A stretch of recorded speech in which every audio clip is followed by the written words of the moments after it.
We'll guide you through how to add audio in CapCut PC. If you find this useful, then consider subscribing and liking the video. Here we are in CapCut, and so you want to go and add in some audio. We're going to guide you through how this can be done step by step. Perhaps you want to go and add in some type of music or other type of audio that you've got on your computer. We're going to guide you through how this is done. Make sure it's this full guide. There are different ways this can be done. So once you're in your CapCut project, what you can do is come to the top left of CapCut and come into audio. You're going to be able to go and find different audio within CapCut.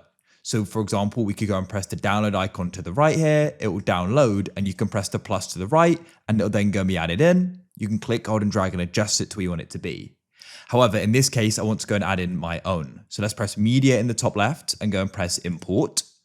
You can browse your computer for it. If you want to go and download some, you can go and open a web browser. You could go to a site like Pixabay, come to pixabay.com.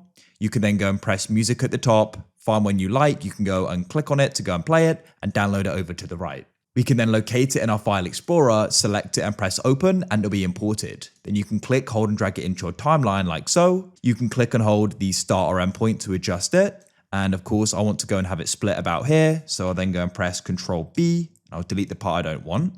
And that's it. And you can adjust the volume by clicking and holding on the bar in the track and that's it. You've added an audio.